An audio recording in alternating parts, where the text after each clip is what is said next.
這一間應該是國泰貴賓室裡面非常特別的一間，所以今天我有蠻多故事慢慢跟大家說。那我們就先邊品嘗食物邊跟大家聊。那每個項目是10分，这個分是40分。好，那我們就把它们揭曉嘍。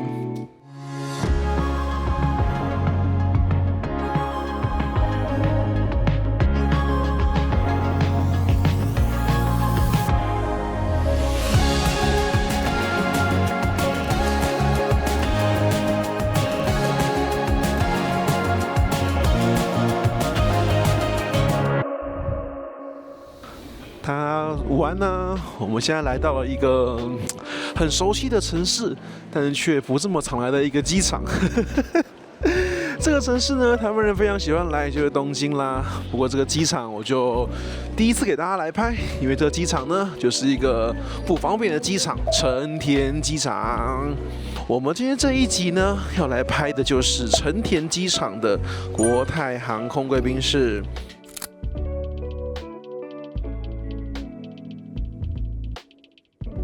國泰跟我們小花是在隔壁的，都在一進海關之後，靠左邊這一邊，在7期 gate 這邊。哦，現在窗外的風景也蠻漂亮的，我們來看一下。我們的星宇也在這兒，星宇在這邊的話，用的是日航貴賓室。對，這359旁邊就是一支國泰啦。那這個 T2基本上就是不是星空聯盟的話，基本上都在這兒啦。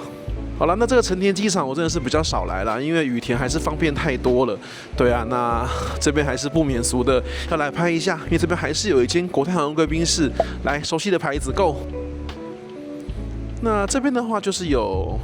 國泰，還有我們的小花。小花的話，小花在這邊一天航班也是很多哦，最多的时候一天會有到5、6班哦，所以開個自營貴賓室也是很合理的。今天這一集是蠻重要的，因為今天是我們環球國泰貴賓室系列的算是商務篇的最後一集了。我們這個拍完的話，所有商務的外商貴賓室我們就全部都拍完了，全部。所以今天我們要做總結，要給大家評評。另外這一間放到最後拍也是有道理的，我們等一下慢慢來解說。這一集知識點會很多哦，來，大家好好期待一下。我們先進貴賓室，順着電扶梯下來，馬上就看見這個國泰航空的標誌了。那小花的話躲在旁邊，我們去看一下門口。一下來的話，這邊就是國泰，然後轉過來的話就是小花貴賓室了。小花就在這兒啦，看到我們熟悉的小花立牌了吧？小花人形立牌倒是蠻好認的，最近還出了貼圖嘛，對不對？今天是2025年11月18，對啊。好了，那我們的目的地抵達了，我們就先去過來看看，走。貴賓室的話，佔地倒是不小，我們先來看一下貴賓室的外觀。一樣是有這個整區的像這樣落地窗的一個區域，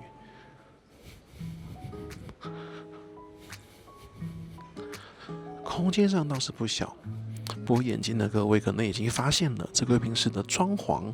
是不是跟我們一般常見國泰貴賓室，不論是1代還是2代，我們上去舊金山是最後一間1代貴賓室了，然後其他的話都是2代，3代的話就要等德惠重新開門了。是不是跟這個1代、2代長得都不太一樣呢？1代是以白色為主，2代的話是以深色為主。這邊的話是以這個淺色木頭為主，裝潢的概念完全不一樣。座位倒是蠻多的，然後這邊也有很多像這樣子的個人座位，這樣座位倒是蠻多的。辦公區這一間應該是國泰貴賓室裡面非常特別的一間，所以今天我有蠻多故事慢慢跟大家說。那我們來先看餐飲的部分吧。哦，首先冷食部分這邊是有這個豆皮壽司，還有這個卷壽司。然後在冷食部分就在這邊，就基本的一些沙拉啊、起司啊這些東西。日本貴賓室怎麼能少了這個呢？對不對？這邊日本的國產米飯，在所有日本貴賓室都不能少了這個咖喱。不過這邊是蔬菜咖喱等等。然後味噌湯也是一定要有的嘛，南瓜濃湯，然後各種麵包，還有一些 Opera 蛋糕啊 ，cheesecake， 百慕達烤箱有2台，這倒是不錯。那我們看後面的酒有什麼呢？除了基本軟飲之外，啤酒機基本的，然後各種的軟飲，紅酒有2款，一款是卡布内蘇維翁，左邊就是南非的紅酒，然後再來這個的話。這個是香檳沒錯，這也蠻常見的 ，H 開頭這個香檳蠻常見的。然後再來看一下白酒部分嘍，這是 Blanc， 另外這個是這一支，還是有一支大吟釀。然後清酒、白酒選擇是有3支，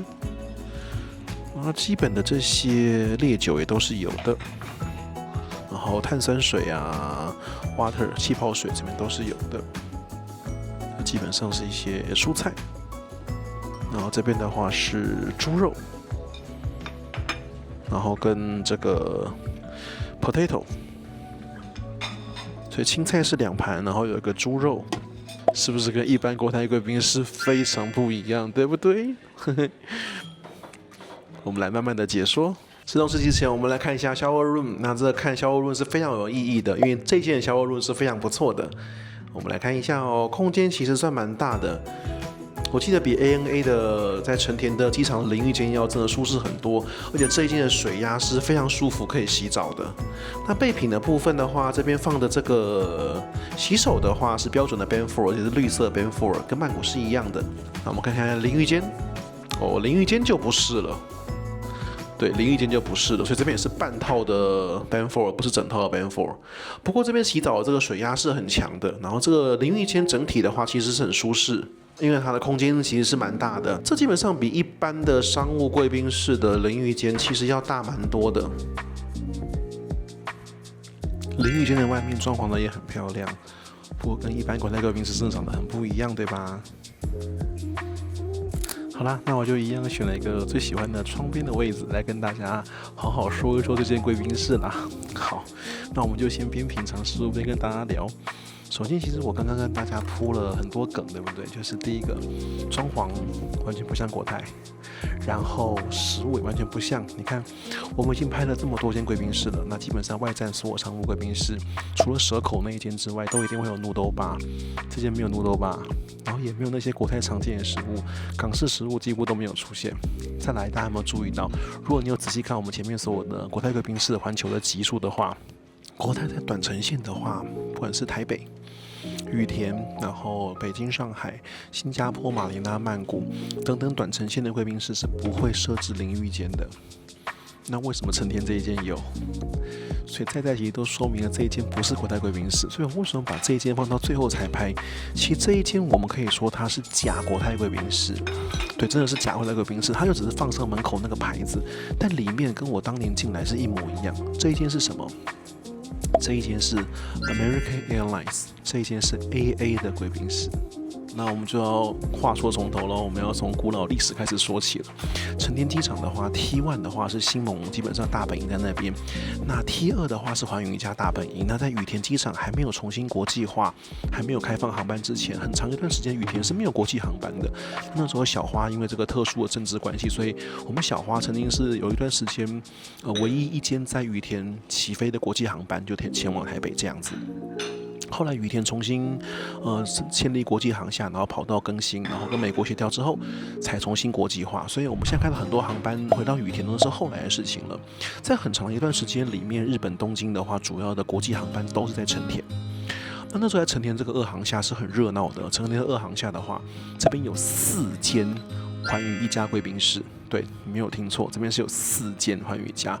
那個時候，像我們現在大家如果就是喜歡貴賓室 hopping 的朋友們，我們會去曼谷啊，會去新加坡啊，我們會去香港，都覺得哇，那是環宇一家很多貴賓室的地方嘛。像新加坡，我們是給大家拍過一個集數，對不對？你可以去4間嘛，你可以去卡達、英航、澳航、國泰。那曼谷的話也不遑多讓，你可以去卡達，可以去國泰，可以去日航，只是你時間可能要調配好，那個開放時間比較奇怪哦。我們現在邊聊天的過程當中，我們的小花進來了，給我們小花一個特寫吧。我們的小花進來了，哇哦！對啊，因為小花也在這邊嘛，剛剛貴賓室在我們隔壁嘛，所以在這邊降落也是很合理的。所以剛剛我們看到新宇，前又看到小花，然後那邊又有一隻國泰剛降落，也是剛進來，很忙碌啊。那這個成田之前的二航廈這邊曾經是有4間環宇一家貴賓室。那時候台灣人當然喜歡來東京嘛，所以那時候我們早期拿 JGC 的這些夥伴們啊，其實拿到 JGC 有藍寶石、綠寶石資格之後，我們會來貴賓室 hopping 的地方，我們一定會來這裡成田機場。這邊有4間，這邊有 AA、有 Qantas、有國泰，還有日航。對，那日航當然有商務跟頭等區域，所以早年成田機場是一個 One World 一個 hub 非常大的一個重要的地方，然後日航在這邊的轉機航班也非常多，所以這邊的話有4間寰宇加貴賓室。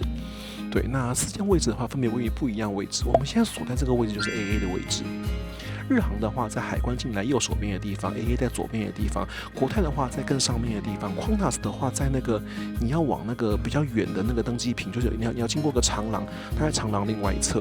那時候日航全盛時期的話，在長廊走到底那邊還有一間 Sakura， 所以你要算間數的話，這邊最多的時候有2間日航商務，1間日航頭等，1間 AA， 1間 Qantas， 1間國泰，6間貴賓室在成田2航下。那現在當然遠提機坪那個 Sakura 是收掉了，然後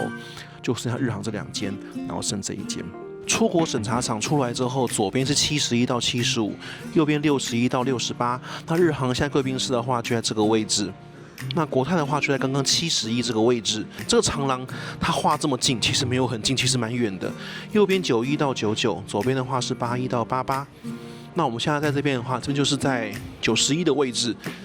這邊就有個日航的公告，就是這邊就寫說這邊是 permanent closure， 完全關閉在我剛剛講的Satellite Building，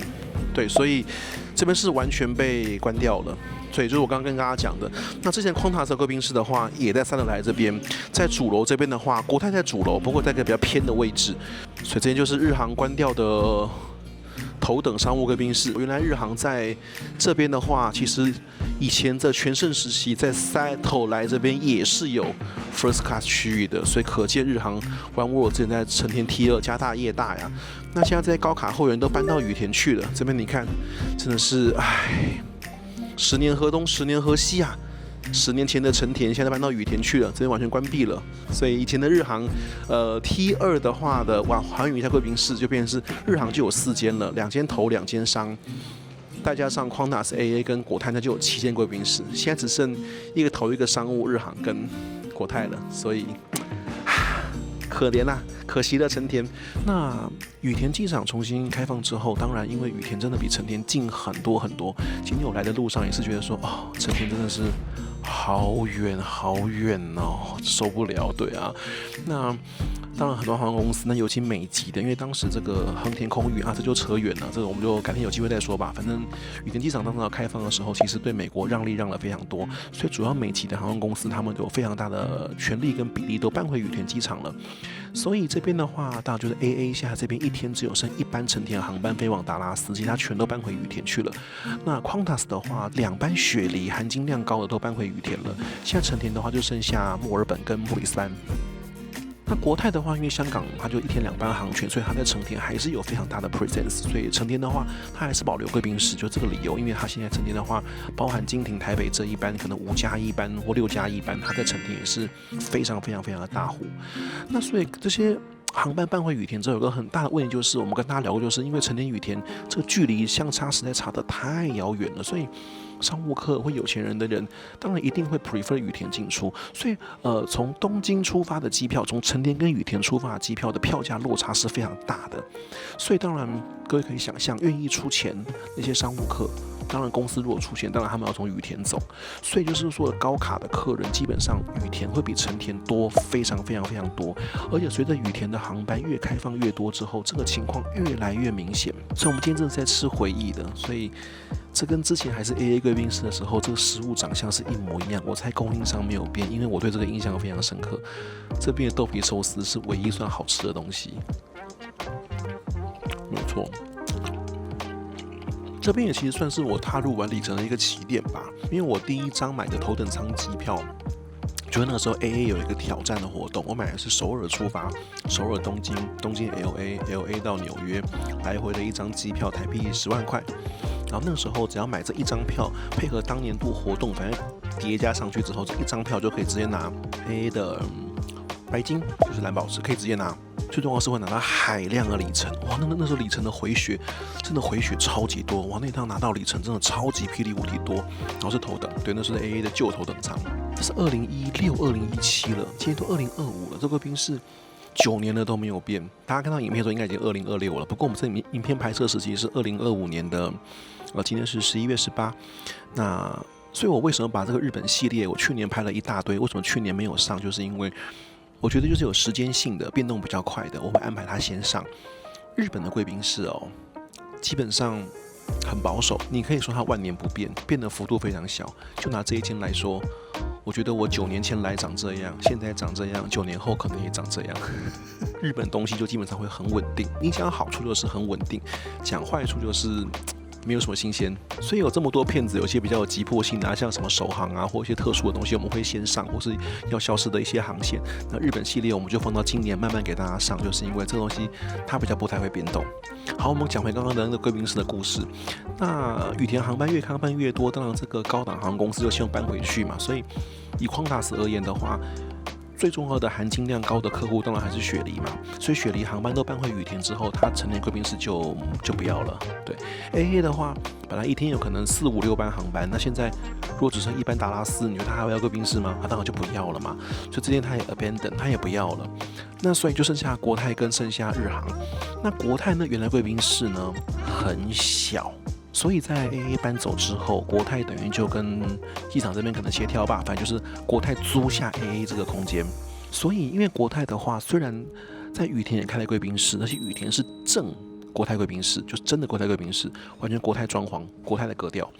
那這邊的話，它不能不設貴賓室，是因為它每天的航班太多了，這個5、6班航班，而且那麼多的會員，因為它國泰自家銀卡就可以使用貴賓室嘛，所以它如果這貴賓室那邊不自己開一間去使用外航的話，它這個費用可能會瘋掉，所以它還是要自營。那這一間當然空間上大非常多，所以他就選擇它沒有做任何裝潢的改裝，直接租下 AA 的貴賓室拿來使用。我本來還抱有一點期待，但今天進來之後就發現，好，國泰就是租了個空間，在門口放了個人形立牌，然後有多一樣，多一個哈根達斯的冰淇淋，沒了。其他我記得這些食物跟以前一模一樣，因為我記得這個燉煮豬肉，我9年前來吃也是這一個。對，真的是9年前9年後還長得一模一樣的東西，還真的是不多了呢。那我們來吃一口青菜。真的是吃回憶的味噌湯、南瓜濃湯，南瓜湯還可以。蔬菜咖喱我實在沒什麼興趣，我們吃一小口就好，我拿一點點而已。還可以耶，雖然沒有肉，不過算是濃郁，但它沒有什麼蔬菜的料就是了。所以國泰租下空間之後，真的沒有做任何的裝潢改進，它連做一個 noodle bar 都沒有。就整個拿來用，所以之前就有人在留言說，怎麼沒有拍成田那一間？因為我本來就打算成田放最後。一則是它真的很遠，很不好拍；二則是我覺得它不算是真國泰貴賓室，因為它只是國泰跟 AA 租了個場地，應該說不對，跟成田機場租了原來 AA 這個空間。這樣說比較對，因為場地是成田機場的。AA 這貴賓室的話，距離這個海關出來是很近，空間也非常大，落地窗非常舒服，但餐飲就真的是非常非常 AA 的水平。這樣講大家可以理解的吧？就是 AA 的水平。你若拿這些食物跟我們拍過那些 AA 國內線貴賓室比起來，是不是已經好很多了？雖然這一間並不是所謂的 First Class Lounge，它就是 Business， 所以以 AA 水平來說，這餐飲已經算是還行了啦，就還行了。那順便就跟大家再多緬懷過去好了。所以以前我們那時候拿到 JGC 的時候，成田機場還有4間貴賓室的時候，我們 One World 那時候來哈品，我們的標準姿勢是什麼呢？跟大家分享以前的故事。以前的話來就是先講哈，就第一步先去日航，因為日航的東西最好吃，所以如果你能去頭等的話，就有那些壽司嘛，然後好吃的東西都在日航，所以你先肚子吃飽，你就去日航吃。日航東西真的好吃，不管是商務頭等都好吃，那個牛肉咖喱真的香，像肚子吃飽。然後吃飽之後就要吃什麼？吃甜點嘛。吃甜點的話，就請你搬到國泰。國泰有哈根達斯，4間裡面只有國泰有哈根達斯，所以到國泰只是為了吃哈根達斯而已。那間很小很擠，而且人很多，所以在日航先吃完主餐，都吃飽之後去國泰吃個甜點。吃完之後就要怎麼樣？就要吃飽飯就是就要洗個澡嘛，對不對？來 AA 洗澡。所以我剛剛為什麼先帶大家去拍那個淋浴間？這間淋浴間就是這個貴賓室最大的亮點。4間在成田的貴賓室那時候早期的時候，國泰成田以前的貴賓室當然是沒有淋浴間，就我剛剛講的，國泰在短程線的貴賓室不會設淋浴間的。Qantas的淋浴間也不怎麼樣，但 AA 的貴賓室有5間，而且裡面水壓舒服，空間又大，所以來 AA 洗澡。那你如果不想吃東西的話，其實就可以直接來 AA 休息，因為 AA 空間很大，像這樣人潮是比較少哦。你今天如果去日航，以前沒有羽田分流的時候，光成田的時候，那一間日航成田的貴賓室永遠都是人滿為患，滿到炸開。就你在商務那邊的話，真的像菜市場一樣找不到座位，頭等那邊也是一位難求，人真的很多很多很多。因為你看這邊灣沃航班這麼多，對不对？所以那時候日航那邊就是真的很擠。所以你如果只是想業務在那休息的話，來 AA 這邊的人是不多的。最後就是，如果你的登機口在比較靠近，就是你要走那個長廊。有來過成田機場就一定懂我在說什麼，就 T2有一個長廊，你的登機口如果在90多那邊，在長廊外面的話，那最後你可以去Qantas那邊坐着休息，然後吃點小點心就好了。那只是個休息的地方，那些沒什麼亮點。所以以前的話，4間貴賓室我們大家來哈平都是這個口訣的，先去日航吃，國泰吃哈根達斯，來 AA 洗個澡。最後就Qantas坐，因為那時候的航班因為太多了，所以基本上很容易分到那個90幾那一邊，所以就去Qantas那邊坐，然後等上飛機，因為那邊比較近。因為我們現在等於是在主樓這邊哈，大概就70幾 gate 的地方，你要走到那90幾，那有一段路，那段路並不短哦，蠻長的。成田的 T1 也是一樣，有幾個通道真的是霹靂無敵長，你要走很遠很遠才會到。對，所以。大家有沒有這樣子？有沒有想象過去那個成田機場的風光美好年代？那現在就都沒有了，對，因為都撤光了嘛，沒有 AA 也沒有Qantas。原來 AA 貴賓室就現在我們今天拍的這間，現在變國泰貴賓室了。不過我會說它是假國泰貴賓室啦，因為它這個裡面沒有 noodle bar，沒有 signature food，然後餐食也沒有 signature 東西，而且飲料什麼的也都不是國泰標配，裝潢更不是，這個裝潢就是 AA 裝潢。真的完全沒有改。9年前的時候，我可能還沒有拍這麼多照片，或手機可能也換過 N 遍，我可能很難找到對比。但是我的印象中，這一間真的跟9年前長得真的是8、7分像，只是一模一樣，完全一樣。但這一間就是在成田的話，之前國泰在成田那間的話，真的是小到爆炸，這邊真的是大好幾倍啦。所以他當時有搬家的時候就寫說啊，我們在成田機場，我們有 upgrade， 我們有升級，換了一個空間很大的貴賓室。你聽到這個，你想到什麼？你知道嗎？就好像那個華航那個高雄的那個機型從321跟你講暖心升級成330那種感覺，你懂嗎？就是321是比較新的，然後比較舒適、比較高級，330就是祖傳機嘛。可是他就告訴你說，我們什麼換寬體機哦，然後座位數變多哦，暖心升級。就像國泰台日線會跟你講說，哦，我們本來是330、350可以平躺的，現在我們變成座位數更多，照顧台灣人用773大板凳。暖心升級那種感覺，你懂嗎？就是對，空間是變大了，但是這裡面的裝潢、裡面的格調、裡面的食物、裡面的品質，完全不能跟正統國泰自營貴賓室相比，完全不是同一個 level。好，那就是今天第一個 part， 我要先把這貴賓室的前世今生先好好跟各位交代一下，因為這個如果不交代的話，大家可能會覺得非常的就是一頭霧水。就是之前因為這已經留言了，然後我也覺得說這個要好好跟大家解釋一下過去的故事。那我簡單吃點東西，我們要等一下進入下一個 part 嘍。好啦，那我們再選一個這個窗邊的座位，我們要再進入我們今天第2 part 了。因為這個貴賓室啊，我之所以放最後一間的話，就是因為我知道這個貴賓室裡面沒有什麼好拍的，因為它就是空間大，餐飲沒有亮點，唯一的亮點就是那個淋浴間。那所以我今天安排了一個非常特別的東西跟大家來分享。我們現在等於國泰所有的外站的商務貴賓室我們都拍完了。我為什麼講這麼保守？是因為紐約要開一間新的頭等嘛，所以我們今天呢，我們就要來幫國泰貴賓室的部分，我們要來做一個評比了。那先說哦，這完全是我個人主觀哦，完全是我個人主觀，就大家可以有自己的評比哈。我們分成4個項目，第一個是單純論空間大小，這是個絕對的空間大小。不過這邊我要跟大家說一下，就是其實網絡上面並沒有辦法查到每間貴賓室真正的大小，所以這邊所謂的空間大小完全是我個人主觀，對，這也是我個人主觀，就是我覺得它大或我覺得它小，對，所以這個就是我個人主觀。第2個評比項目是景觀，那這個景觀對我而言就是有沒有這個整面落地窗，然後有沒有 view， 然後有沒有露天區域，然後這是我的景觀定義哈，就是景觀是我覺得這個東西。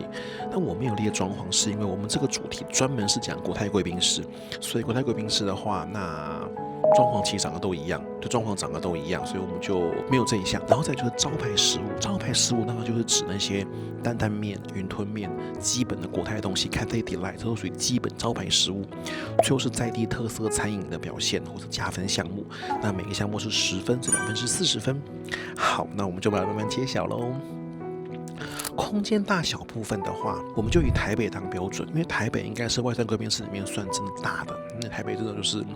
國泰第2個家嘛，對不对？所以我們台北是10分，它最大。再來，我自己體感上面，我覺得第2大的是羽田的、成田的跟舊金山的都很大。對，所以我會給哈內大、哪綠大、跟 SFO 都8分。再來，我覺得下一個檔次就是上海那一間跟新加坡。上海那一間的話蠻大的，然後新加坡那間的區域也算多，所以上海跟新加坡我會給6分。再來就是 YVR 那一間，溫哥華是5分，曼谷那個就真的是小，所以曼谷是4分。最後最小間的3間就是北京、馬尼拉跟蛇口是3分，這是空間的部分。在景觀的 view 部分呢，我們就是10分部分，我們以羽田為 benchmark， 羽田是10分。對，羽田的景觀真的是無敵，因為羽田的話，第一個就是它除了可以看真的美美的飛機之外，還有在樓層比較高的地方，所以可以由上往下有一個俯瞰的角度。它在那邊的最高樓5樓嘛，所以它這個俯瞰的角度真的看全景，而且它窗邊設計的話，不像我們現在這邊是這樣坐這樣側的跟大家聊天，外面是窗戶。羽田那個是有一大堆，你知道，就是你可以躺着這樣看飛機，你的眼睛可以直接看外面，那真的是舒服到爆炸。所以我們以羽田為 benchmark， 就羽田的國泰那間，我覺得是景觀真的最舒服、最漂亮的地方。好，所以我们如果以羽田為10分的話，那我覺得僅次於羽田的是舊金山。舊金山的話，那個景觀也非常美，因為它舊金山的空間夠大，它的那個麼字形的每一面都有滿落地窗，然後看到飛機真的是也非常多，還能看到 Grand Hyatt， 所以SFO 那間我給9分。再來的話，一樣是有對外的落地窗，好，然後就是溫哥華是8分，然後再就是北京跟上海也都是8分，成田也是8分，就是都有這個對外落地窗的這個景致，它可能樓層不夠高，view 不夠好。那上海那間得8分是上海那間，我可以特別說一下，上海那一間其實並沒有景鄰可以看飛機外面，它看得到，但沒有那麼清楚。那為什麼可以得8分呢？因為上海那個它有一整區是一個通透的，它是沒有被貴賓室包起來，它是通透，直接連到機場設施，所以那個整個開闊區域是非常的舒服，會讓你覺得真的是非常的空氣很新鮮，所以這是上海得8分的理由，對我來講。好，所以這個景觀部分的話得8分，接下來就是成田，然後上海、北京，然後跟溫哥華。哦，還有一個10分的漏了講是蛇口。那蛇口我覺得它10分的理由不用說嘛，因為那是唯一可以看到海景。有一堆船，然後在海上，那真的是很漂亮的港口貴賓室，所以蛇口的景觀的話，我給10分。下一個的話，我給馬尼拉。馬尼拉的話，還是看到有這個對外窗的，或者馬尼拉是6分。那再來的話，就是沒有對外窗的部分了，所以曼谷的話是看不到飛機。不過曼谷還算是有對外窗，所以是5分。新加坡就更弱一點，它那個整個就在室內部分，完全就是，但是新加坡有一個對外通透區域，所以它是4分。那景觀部分最差的就是台北，台北那間的話完全全部室內，沒有什麼窗戶看到外面的部分，所以台北那間就是可以說是毫無景觀可言，所以台北那個景觀是1分，對，景觀是1分，對，所以我們重複一次，好，蛇口跟羽田是10分，9分是 SFO， 8分是溫哥華，然後再就是成田，然後上海、北京，然後6分是馬尼拉，5分是曼谷，4分是新加坡，最後台北是1分，這是景觀的部分。接下來我們就要看就是招牌餐飲部分了。那我就是講說，這個就是我個人主觀哈，因為像擔擔麵，我就喜歡台北、香港那個口感，我不喜歡其他的麵體，所以這邊是我非常自己主觀的哈。那台北的我覺得真的太好吃了，所以我以台北為 benchmark， 所以這個擔擔麵跟雲吞麵跟 Cathay Delight 這個東西，我以台北為 benchmark， 台北是10分。那台北是10分的話，我覺得招牌食物做的也不錯的，我覺得是比較貼近我的口味的是擔擔麵、雲吞麵比較好的是北京跟上海。對，我覺得畢竟就是這個大中華地區做的這個港式食物還是比較道地，所以北京跟上海這一項得分是8分。那另外2個有讓我覺得意外的是舊金山跟溫哥華，這2個點真的不愧是在美國當時早年非常多香港人居住的地方，所以這2個點做出的港式食物也很好吃，所以舊金山跟溫哥華一樣是得到8分。所以招牌食物得8分的總共有上海、有北京，然後有溫哥華跟有舊金山。哈內達是5分，哈內達的招牌食物我覺得做的比新加坡跟曼谷好，但是我覺得也沒有到對我的胃口，是因為它的那個麵體我覺得不太對，我覺得不太對，所以它的擔擔麵、雲吞麵我覺得是比較普通。雖然它擔擔麵是很香，但麵體不對我的胃口，這非常主觀哈，這非常主觀。再來就是我認為稍微比較弱的部分了哈，就剩下4分了。新加坡跟曼谷的那個我都覺得不好吃，就是招牌食物部分我都覺得不好吃，對，就比較普通而已。然後蛇口是沒有這2樣食物，所以這個拿3分，是因為它沒有擔擔麵跟雲吞麵。可是它有很多其他的港式料理，所以這邊它的分數還是3分。但因為它沒有擔擔麵、雲吞麵，所以這個分數就一定是比較低的。這是我評分標準。然後再就是那個馬尼拉的話都有，可是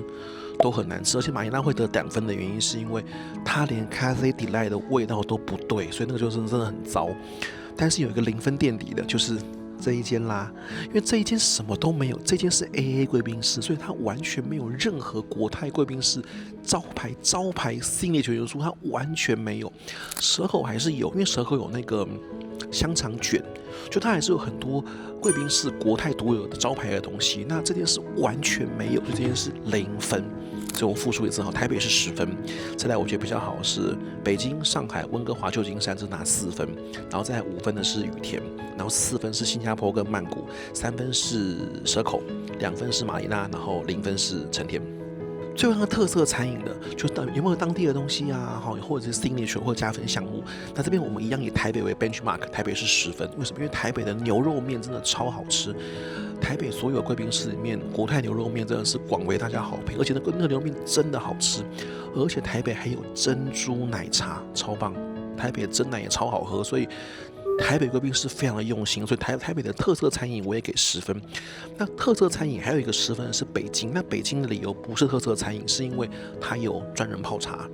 所以就算它餐飲嘛，因為茶也是飲料的一種嘛，它有那個專人泡茶这個大使服務，這個部分我覺得是非常用心，所以它這一樣，那加上它還是有蠻多像什麼芝麻糊啊、炸醬麵啊等在地的東西，所以它在地元素又有一個特殊這個泡茶服務，所以這一項它也拿到10分。就這2個最高分的是台北跟北京，然後再來特色餐飲部分的話，8分我給的是那個羽田，因為羽田的話，它特色餐飲的各地的東西夠多，而且它日本元素的食物非常的多。那整個甜點櫃裡面，從蕨餅各種東西，它有非常多日本元素，但拉麵是一定有的，所以羽田那間是很用心的。特色餐飲包含對餐飲的用心程度，羽田那一間是大倉九和飯店去做的餐飲，所以很用心。得8分，再來我給7分的是溫哥華跟蛇口。蛇口的話，基本上它可以阿拉卡特，所以它的特色餐飲強在它可以阿拉卡特，這個在商務貴賓室非常難得，所以這我給7分。那溫哥華那間是這樣子的哈，溫哥華的那間貴賓室是有一個專門的 chef 去負責食物，那他們對食物的更換頻率也非常的高，然後那邊也非常注重餐飲，會來問客人的一些評價，所以那間餐飲的話非常厲害，那個外面自助餐飲上面那些牛肉什麼的，真的是好吃到餐廳等級。所以8分是羽田，然後7分是溫哥華跟蛇口。再來6分部分的話，我還是給了曼谷，因為曼谷的話有 Pad Thai，雖然口味可能見仁見智，不過它有 Pad Thai，它也有泰奶，所以算是食物跟飲料都有 signature。所以這一項我覺得是有達到標準，還是給6分。再來的話，5分是舊金山，就稍微弱一點，跟那個上海就是他們都有食物，但是沒有飲料。上海是那個小籠包嘛，然後那個5分部分的話，在舊金山的話就是有那個濃湯。巧達濃湯當地的東西，所以5分給的是上海跟舊金山，然後再來4分就是新加坡。新加坡有拉薩，但是沒有特殊飲料。然後那拉薩裡面的蝦子真的是，在新加坡真的跟澳航不能比，所以它這樣的特色餐飲也只能拿4分，就是拿那個有拉薩的基本分數而已。然後再來3分的部分就是成田了，对，就是你要說有點特色是有啦，但就是日本特色，但是对啦，勉強給他3分啦，對，只能說勉強給他3分。那因為口味還算可以啦，那因為比他低的就是馬尼拉，馬尼拉真的是沒有特色餐飲，東西又真的難吃，所以馬尼拉這就是拿2分。所以成田3分是因為馬尼拉2分，我覺得成田這邊的東西還是比馬尼拉好吃一點點，所以就勉強給他個3分，是這種概念了。但這邊其實也就不怎麼樣，所以就是台北10分，然後8分的是羽田，7分的是溫哥華，然後蛇口，6分的是曼谷，然後5分的話是上海，然後舊金山。然後新加坡是4分，然後成田是3分，馬尼拉是2分。好，那這樣子整個加總起來哈，台北就會是31分，羽田也是31分，成田是19分，上海是27分，北京是29分，那新加坡18分，然後曼谷19分，馬尼拉13分，舊金山30分，溫哥華28分，蛇口23分。但成田這個的話，我就有個多的扣分項目，19分裡面我覺得再減3分，因為我們剛剛大家講說我們沒有評論裝潢，是因為這所有貴賓室裝潢都長得一模一樣，都是國泰2代貴賓室，但成田不是，它是 AA 貴賓室，所以以國泰貴賓室的標準來說，這個是要扣分的。所以成田的話，我們要外加的去扣它個5分，我就扣它個5分，所以它就會剩14分。所以金贝贝所評鑑的國泰外站商務貴賓室金獎是誰呢？金獎我們就有2間得主，就是台北跟羽田，這2間是我最喜歡的國泰外站商務貴賓室。台北真的很棒，羽田也很棒。銀獎得主的話，我覺得是舊金山跟北京，這2間我也很喜歡。然後銅獎的得主的話，我覺得是上海跟溫哥華，這6間是我覺得非常的不錯的。那比較差的當然就是成田跟馬尼拉，算墊底了2間。對，那這當然就是我個人私心的評鑑，沒有別的意思。那如果你還有一個獎項是淋浴間，淋浴間我沒有拿來評分，是因為不公平，因為這裡面有長程線的只有溫哥華跟舊金山，那這2間的話是有淋浴間，那其他間的沒有，那所以我另外頒給一個舊金山是最佳貴賓室獎，它貴賓室的淋浴間又大又多又舒服，真的很大間，真的超級大。頭等規格，所以最佳淋浴間外站貴賓室我們頒給頒給舊金山。那我們沒有評倫敦，是因為很抱歉，就是倫敦我每次去我都去頭等那一邊，所以商務那邊的餐飲我沒有認真吃過，我觉得我這樣評分是不準的。對，那我覺得沒有關係，因為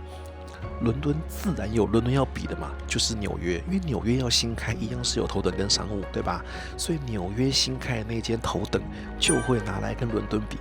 到時候紐約如果開幕，我們拍完之後，我們就單純會來比一個紐約 vs 倫敦，頭等跟頭等比。所以我們這1、2、3、4、5、6、7、8、11間商務外站自己先比一次，那倫敦就不參與這一次，倫敦跟紐約比。那香港主場我覺得沒什麼好比的啦，香港主場一定是最強嘛，那沒有什麼好講的。好啦，那就是以上這就是我對於国泰貴賓室的小小的評鑑，大家參考就好了。对，就是你可以留言告訴我你覺得支持或者不支持。不过我覺得就是博君一笑，就是我個人的評價，不代表任何的。或許也有人覺得曼谷很棒啊，有人覺得新加坡很棒，都可以。我覺得就是喜好本來就是非常的自由，对，所以大家不用任何的意見。我如果覺得不好的，你去你可能覺得很棒，那也很好，对，都沒有關係。所以這只是我個人小小的一個評價嘍。好啦，那我們準備要跟大家告一個段落了。我們的環球國泰貴賓室的這個拍攝，大概約莫耗時1年。對，我大概就從2025年的，真的從年初真的拍到年尾。現在今天是11月18號，我們終於拍完最後一間了。不過大家看到這個片子的時候，應該是2026年的。可能下半年了，对，可能下半年了，對。那我覺得這個系列非常的有意思，而且很，對我來講是個很好的紀念價值。就是身為國泰的粉絲，我覺得這樣真的走一遭，我覺得真的非常有成就感。所以這個播放清單包含了所有的國泰貴賓室啊，如果有興趣的可以好好的回顧。那我也非常期待去拍紐約那一間，雖然那一間就真的很難去拍攝，不過我很期待。那國泰貴賓室真的是，會不會是這麼翹楚啦？對，就是基本上真的國泰貴賓室在每個機場都會是非常強大的存在，對，在很多機場都是。那我覺得剛剛的那個歷史故事啊，可以讓大家更了解，就是我們航空業的這個變遷。那我覺得，所以今天其實我走進來這一間，其實我蠻感觸良多的，因為我看着這個 One World 在這個 T2那個當時那個4間貴賓室這個盛況，到現在搬到羽田去，然後到現在這個狀態，然後再從這一間，真的是人事依舊，但是名稱都不一樣了。從以前的 AA 貴賓室變現在國泰貴賓室，就有一種滄海桑田的感覺。對，所以要跟大家好好分享今天的心情。那希望今天這個介紹有讓大家可以對這個成田機場 T2各貴賓室的這個狀態有一個了解。那成田我們當然有一間還會去拍，就是日航頭的，那是一定會去拍的。那就要再找個時間啦，再找個時間。對，就是今天我們是好好來花時間講這一間，因為這個我覺得是非常重要的一個 ending。那剛剛的貴賓室的這個評鑑，大家就是博君一笑，大家就是當個參考就好了，不要太往心裡面去哈。如果你很喜歡貴賓室呢，被我評分很低，你也不用覺得難過。然後都是我非常主觀個人的意見而已，所以大家也不用太放在心上。因為我有我自己在意的點，就是我就是喜歡有看飛機，然後有露天，然後那些食物的口味真的是非常見仁見智的，對，非常見仁見智。我們之後呢也會盡量去拍攝一些不一樣航空公司，對，雖然有人留言說啊，金貝貝就是One World狂熱分子。其他的星夢跟 SkyTeam 都不熟，我覺得一半對一半錯吧。就是我是One World的狂熱，但是我其他航空公司我可能也沒有到這麼不熟，因為我其实搭過的航空公司跟頭等商務應該也不算太少啦。所以要說其他東西我完全一無所知，我覺得好像也沒有，我應該也知道一些啦。明年2026年會拍蠻多的頭等艙的，剛好有這個機會啊，都是各種因緣巧合啦。因為航空公司就一直改表，不能被貶值，就只好開票啊，所以就沒辦法就開了一堆票，但也沒關係，反正開了票就是一個體驗之後再跟大家分享。對，大家有沒有很期待今年2026年加一加頭等應該會有10幾腿哦，所以大家可以期待一下2026年的影片，應該會很精彩。那之後如果還有什麼想知道的主題啊，都可以留言給我。那如果能力許可或時間許可，反正旅遊嘛，我就慢慢安排，慢慢給大家拍。好啦，那我們終於要告一段落了。今天是成田機場的國泰貴賓室，也是我們國泰貴賓室環球商務艙外站系列的完結篇。那也是我們今天做了一個商務艙貴賓室國泰外站的大評比。那剩下頭等的評比，就等紐約開跟倫敦一決勝負嘍。好，下一集再見嘍，大家拜拜。這就是華航的燈燈案料理嘍，海排蠻漂亮的，所以這是它的一個大問題，就是它這個330的話是沒有辦法真的好好的躺下來休息，它只能呈現一個大概170度的一個狀態，就是俗稱的牙科椅。